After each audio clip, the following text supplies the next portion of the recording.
Welcome to the Good Rookies podcast. My name's Faheem. And my name is Nelly J, y'all, and we are good rookies. That's right. What's going on, everybody? Happy Good Tuesday to you all. And folks, it is episode 33. Three. Yo, honestly, like 3 is the best number. It is. But y'all, we're excited because this episode, guys, we have a lot of amazing things to talk about. But to start off first, Faheem, there's been a lot of discussions around the Nets and Blake, and Blake is a traitor. Like, well, how can he do this? Like, it's a super team. Like, bro, what's your thoughts on this entire hateration towards what Blake did and the Nets? I'm hearing a lot of the hate.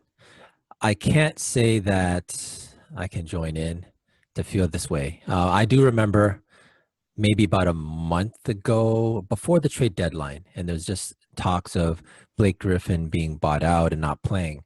And going to the Nets initially, I was, Blake Griffin in a Pistons uniform, he fell off. I'm saying he was not a factor at all. So hearing that he went to Brooklyn, and initially I was like, well, you know what? He can fight for minutes with Jeff Green. Like, his stock had dropped so much. So I guess he's looking. I haven't seen him play yet. From little highlights and from what I'm hearing, he's playing better. I think we should be happy for him. Like, he's revitalized his career somehow. Like, do we want to see him just completely plummet to the wayside? I don't think so. I don't want to see that. How about you? Bro, everything you said, I agree. Totally. I think the people who are hating are Laker fans. Yes, I'm calling y'all out. You guys are Dallas fans. I think Miami fans, Boston fans. Folks, like, y'all weren't even talking about Blake. I haven't heard anyone say, yo, that guy Blake, he's so ill. Like, I haven't heard anyone bring Blake up in the last year. And all of a sudden, he goes to a team that wants to invest in him, that wants to help him grow, and he's doing well. Like, so how can we be mad at that?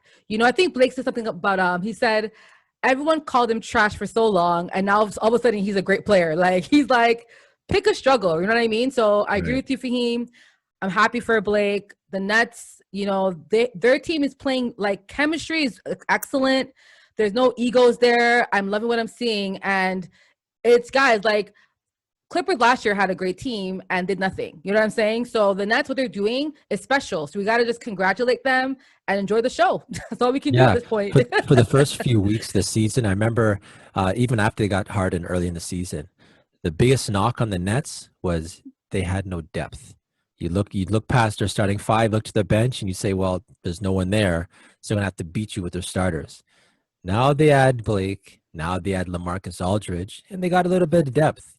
That's what good teams can do. Everyone at the trade deadline has the ability to make upgrades where they feel impossible. I'm not going to hate on the Nets because they made the right choice in regards to getting the right people for them. Yeah. Now, Andre Drummond gone to Lakers. He's the next one. He was rotting at the end of Cleveland's bench. I didn't see a lot of teams saying, rotting? Oh no. I didn't see a lot of people even saying, oh, you know what, we need to get Andre Drummond. He's more like, yeah, he'd be nice to have, but no one's gonna move things out the way to get him. Lakers did it, so why would you hate? You know what I'm saying? Like, guys, and hold up. Before we jump to the next topic, what's your thoughts on this whole Steph Curry might go to Lakers next offseason? What's your thoughts? Will that happen, you think, or no? I doubt it. I do have a thing that Steph Curry's not going to retire in Golden State. He's a Charlotte kid, right? Like, yeah, Dell played in Toronto, so he had a little bit of time in Toronto, but his home, where he considers home, is Charlotte, North Carolina. And MJ being an owner there, Golden State's not going to be quote unquote Golden State forever. And maybe on his victory lap late in his career, he'll want to play at home, where like a lot of players want to go home eventually. Charlotte, with MJ, I think that's probably a place where before his career is done, he's going to go play home in Charlotte, which as he should. But to the Lakers and LeBron, it's easy to speculate. They play on the same team. They look like, I'm not. I mean, I don't there buy was it. that shot of him swooning at LeBron's bench, the Lakers bench, at them laughing. You know that clip that they showed everywhere. I seen it. No, I Yeah. agree. Honestly, like I think Steph will stay in Golden State. When Clay gets back, like yo, Clay is just like boiling up. Like this guy, when Clay gets back with Steph, they're Mhm. going to do a really good job. Because Clay has been saying like he can't wait to go on the court. He can't wait. So I think what they have is special. I think if they can develop their bigs there, they'll be cool. 'Cause remember, I mean, they got Wiseman there, right? So Mhm. we'll see, right? We'll see what can happen in the future. But I Right. don't think it's going anywhere. So let's go to the Raptors, bro. Protocols. Protocols. Raptors protocols. So first of all, where we are in the standings right now, the Raptors just passed the trade deadline, hovering around that 10th spot, not looking like a confident contender in the Eastern Conference. Uh, there, as you mentioned with the protocol, I'll let you elaborate a little bit more in regards to things that may have set us back. But I do agree with the narrative that, we're around the 10th-ish spot. Possibly if things could have run different, we can be much higher. Break it down. Yeah. So like for those who remember, end of February, we had one game postponed against the Bulls because we had about 6 to 7 players that had COVID and they're trying to do some trace testing. When it was completed, we were missing Fred, Pascal, OG, Nick. I think remember one game we had no coaches. We just had like one Yeah. coach that came in. Right. And, other teams, I felt they were able to postpone multiple games. Like I remember one time, I think I saw Miami postpone a week and a half of games, but the Raptors had to play with half their players out. Had to play games, so there's a disparity there. Like, and I'm not sure if the Raptors said, you know what, we still want to play. It could have been us telling the NBA we want to play still. I'm not sure what that is, but I felt like if the Raptors could have postponed the game, they should have, because we had like a 9 to 10 game, 11 game losing streak. You know what I mean? And Mhm. then everyone came back, and then boom, we won that one game. Norm gets traded, and now we're back in rotation. So I just feel like for us to have that losing streak, I don't blame COVID, but I do feel like us playing without like 4 or 5 players, that to me is not fair. My Yeah, perspective. so let me add to that. These aren't just 4 or 5 players. These are 4 or 5 starters. You know what I mean? Yes. These are like key players that we're missing. It's not like we're missing. This would almost 2 weeks. This went on. It's a Yes. period of time in a shortened season, right? So I get it. Sometimes in some situations, the game, it must go on. But you brought that to my attention. I didn't think about that, but it's true. Like, why is it the Raptors are being penalized while other teams, for good example, see Texas had the tornado, or not the tornado, the snowstorm, The snowstorm, yes. and then they had games that were postponed, obviously, because they couldn't, right? Mm-hmm. In regards to makeup, they don't have to make those back up, right? And that's the next thing. One argument that one can make in regards to the playoff uh, format of the 10th seed is because they're going off of percentages, because not everyone's going to end with the same amount of games. But I think for the amount of games that the Raptors have been affected by this, we could have got a break in regards to the play. So I hear that. I hear that. So that's my theory. And I hope, to me, the Raptors, again, the playing tournament, they still have what? Right now we're April now. So they have a whole month and a half to get something going. So with Nick Nurse, I think they possibly can get something running. And I think they could probably make it to the playing tournament, because I don't think we're like the 16th, or, like the worst team to Yeah, get yeah, we're still within contention, right? Yeah, contention. So I think we still could contend. Are we going to beat Nets? No, we're not. Guys, we understand that. Being Miami? No, we get that. But I think we can still make it into the playing tournament. And from there, who knows, right? With our Right. veteran players, we saw OG step up in the Boston series. We've seen players step up. So I think we have a lot to prove in the playoffs. So I'm hoping that we can at least make it to the play-in tournament. That's my goal. Right.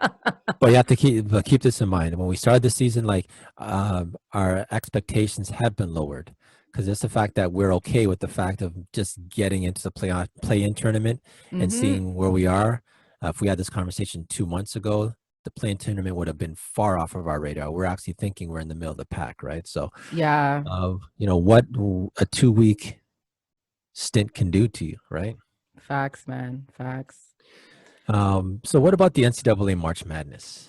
Yeah, it's been, honestly, I've been calling it March Mayhem, March Mania, March Madnick, because madness isn't enough. It's been insane. Like the amount of top seeded teams that lost, like Loyola Chicago, whoever thought they would make it, far within, like there's been so many upsets and changes. We saw UCLA, they're now in the Final Four. And they're 11th seed, right? Alongside, I think, Houston, Baylor, and Gonzaga, who's been undefeated. There's been a lot of special games happening on the women's side. The iconic UConn game against Baylor, where, LeBron tweeted, that was a foul. And I think the UConn coach was like, oh, LeBron, he's called, like, he was hating on LeBron. He's upset, but like, yo, bro, it's a foul. Like, you can't deny that. So overall, I think both sides have been entertaining for me. And I'm excited to watch who wins. How about you? So I'm, wake me up once we get to the finals. To the Final Four or finals? What do you mean? To the finals. Not to okay. You're like, forget Final Four or Elite 8. I want to see the actual final game. That's it. Just wake me up, honestly. This year, I'm just not into it, really.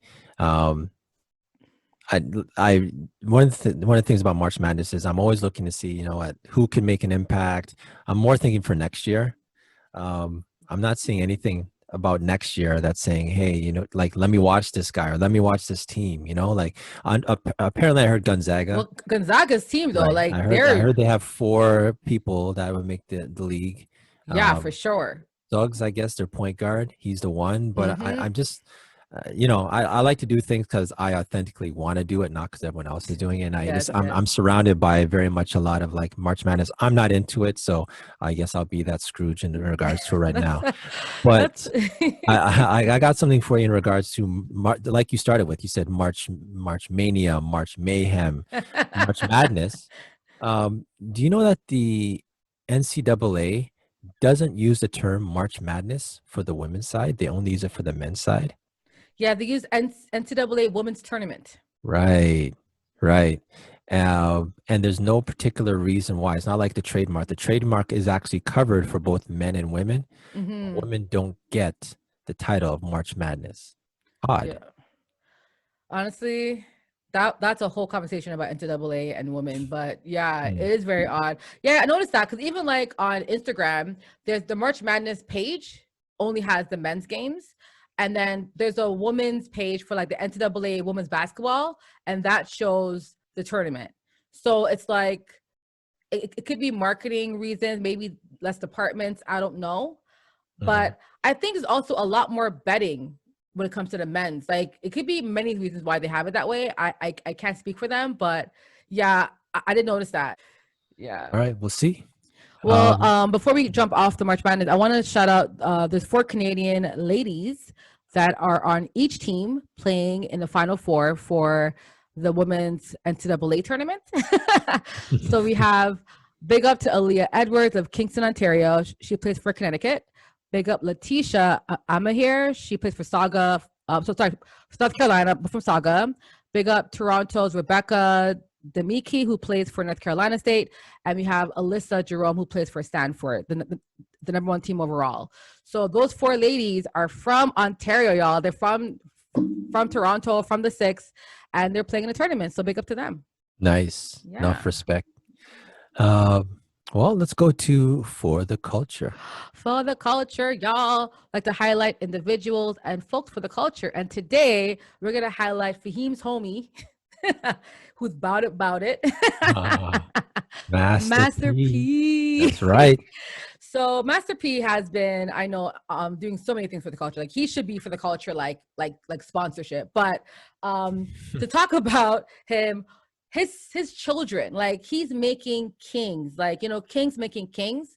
So his son, if you don't know, Hercy Miller, he was probably one of the top picks in the country for basketball prospects in college. Yeah, he's And a he's 6'3" point guard. 6'3", Yeah. 160 pound. And he decided that he's going to play for an HBCU team in Nashville called Tennessee State. Mhm. Okay. This is That's just huge for him. yeah, like yeah, huge is an understatement. Like then the so timing is everything. The NBA having the All-Star game, having the HBCUs as being a highlight maybe has helped us also. But as we may have discussed before, the NBA is not doing a great job of funneling these college players from HBCU schools to the NBA, even though it's predominantly like 80% black, but these black athletes aren't coming through HBCUs, historically black colleges and universities. Um, Having someone such as Hercy Miller, who could have went to other schools, other big schools, and chose an HBCU school, you know, it just takes one to inspire another, and inspire another, and then you get programs happening, and the long term play is he's not the first, but to be a highly touted recruit to go there. When you say it's huge, it's it's pretty groundbreaking. I think timing is everything. The NBA has the partnership with the HBCUs this year. This happens. Michael B. Jordan, he has his basketball showcase in New Jersey that he's starting next year. That's going to highlight the HBCUs also to get more high talent going there. So I think over the next few years, I think if that becomes the progression where teams go, that's a great look for the culture in total. Agreed. And one thing he did say, he mentioned that he wants to change the narrative about people going to big schools. He Mhm. felt that a lot of Black youth feel that they have to go to a big school to be drafted into the pro. So he's like, I want to change that perspective. Imagine that, right? Imagine coming from HBCU to the NBA, and I think we're going to see other players follow in his footsteps. Yep. And I know some people on Twitter were like, oh, maybe he's not that good. Bro, guys, he is that good. And I think he can bring, with Master P as his father, he can definitely bring a lot more spotlight and bring scouts to those games. And hopefully they can see other players that are playing for HBCUs, do well. So Mhm. I think it's a phenomenal thing he's doing. Like he said, he was talking about how like he was taught to be a leader, not a follower, and that's Master P. You know what I mean? Kings making kings is so important, and I really wish him all the best in Tennessee State. Yep. What you're saying about people possibly saying, "Oh, he must not be good because he went to historically black college and universities such as Tennessee State." That's a narrative that they want you to have. That they want us to downplay the fact of going to an HBCU school. You know what I'm saying? That's the way Agreed. subconsciously they hold us down that way. So keep in mind, Hercy Miller had big names like UCLA, who's now they're in the Final Four right now, right? Mm-hmm. UCLA, they were after him. USC, University of Southern California, they were after him. Vanderbilt, Louisiana State, LSU, like that's a big Arizona, program. all big Arizona, okay, programs. so that's what I'm Arizona saying. State, There yeah. were big, there were big universities after him, and he chose to go the one off the grid and be a leader. So shout out to Hercy Miller, shout out to the whole Miller clan. Yes, and I think Master P, he mentioned that his I think his goal was to always buy an NBA team, right? Mm, But remember he mentioned after the All-Star game that he wanted to right. buy.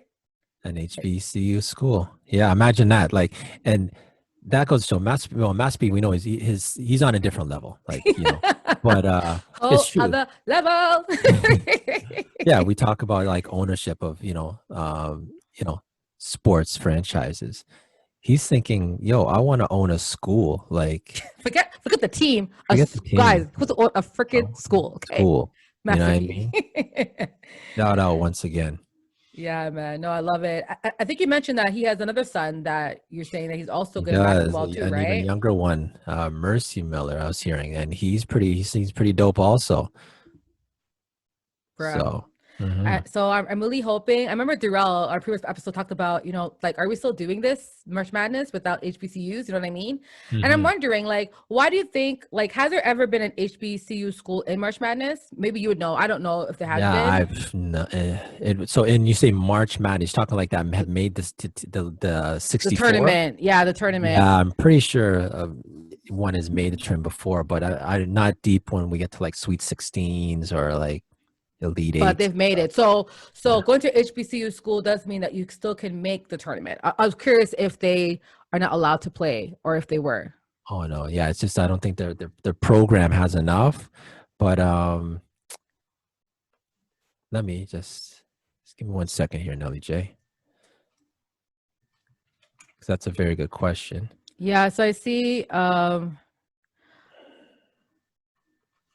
yeah, y'all, we're looking it up because I'm curious to Yes. know, right? No, actually, yeah. The So Texas even this year, Southern, I thought Texas Southern, right? Was the Texas. first. Oh, So was it? I Okay. saw so they were the first NCAA tournament to win HBCU a national Okay. championship game. I'm not sure how long ago that was, but But it so there says has been in the here, past. 2018. 2021. This year, there's been so four. Okay. This is the first. So Norfolk State, Tennessee State, they became the two first historically black colleges and university to win March Madness games in the same tournament. So it's Okay, so having two people win it at the same time. right. So Okay. I mean, it's little baby steps, Yeah, that's You good know. then because I was curious to know. I'm like I've never heard of it before, but I'm seeing now the first team to win a game was Mhm. Texas Southern. That was 2018. Oh, So it's okay. still pretty new, this HBCU in the Right. tournament.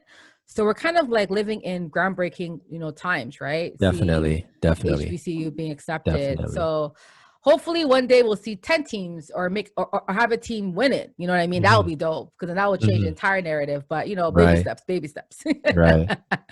Um, all right. So let's go to That's Absurd. That's absurd for him, bro. What was absurd this week? What was absurd? Oh, Baylor's women's coach. Her name's Kim Muckley. Or sorry, Kim Mulkey.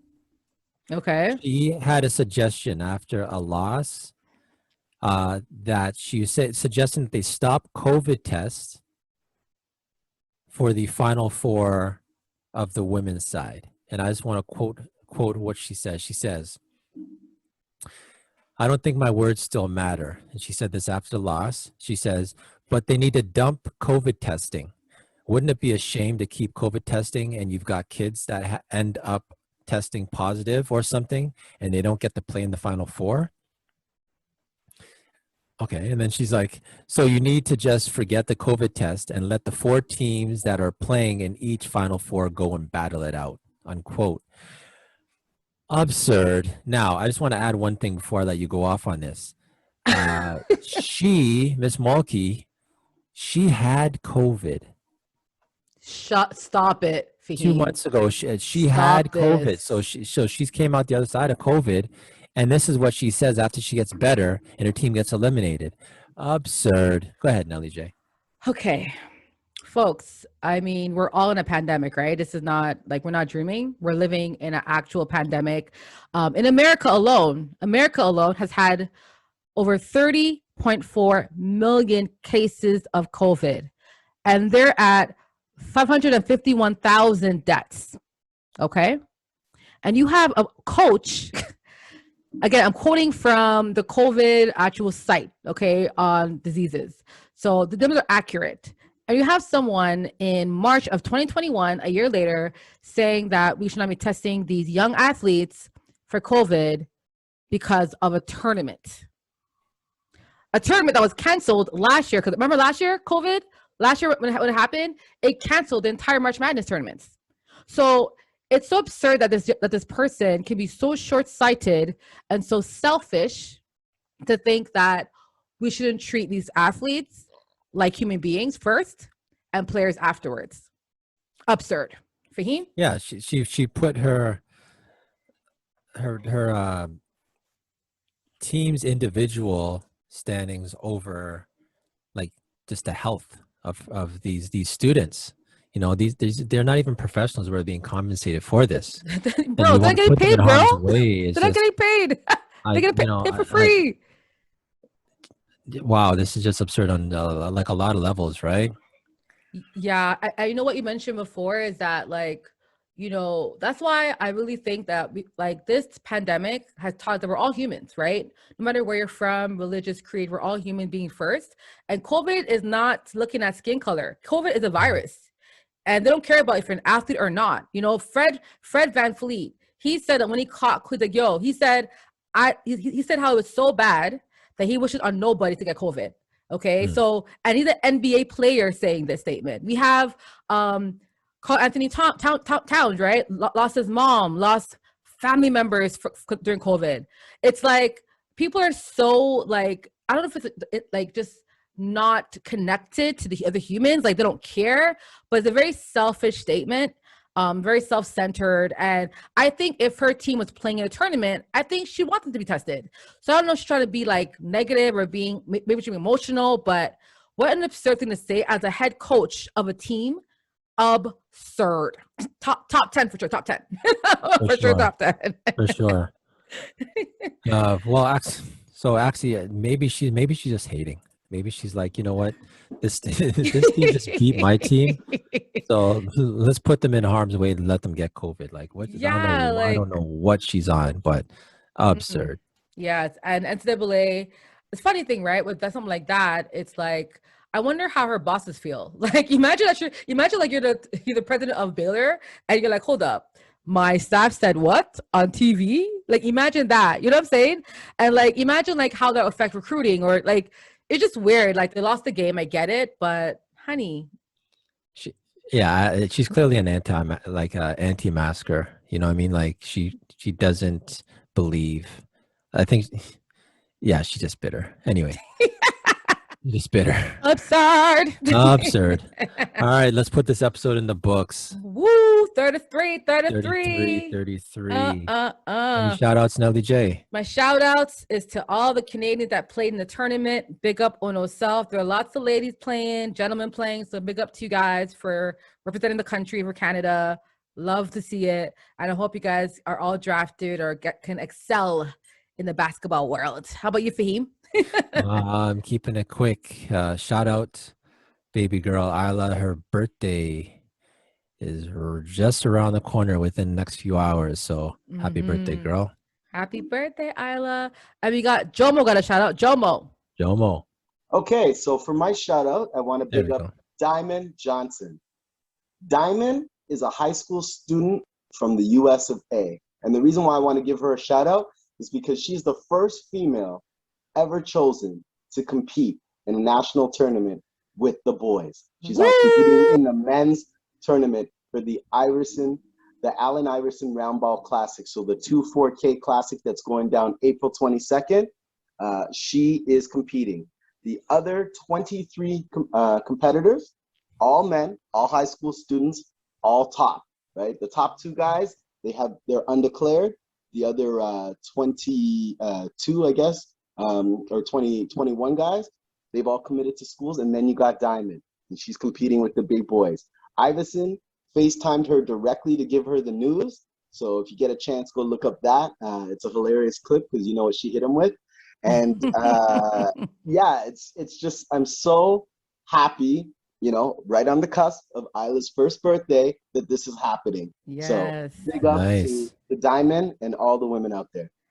Awesome. Thanks. Great shout out, Jomo. That's amazing. Diamond. Congrats, Diamond. That's huge. Congrats, Diamond. That history is being made. She might be the first female to play a regulated basketball game. So the question, Faheem, the game, like, will you watch it? Because there's one girl in it, or are you going to? Yeah, actually, I definitely. Well, they're using a size 7 ball, so I'll be. You're going to watch it? Okay. Could be no gender ball. All right. Just make sure.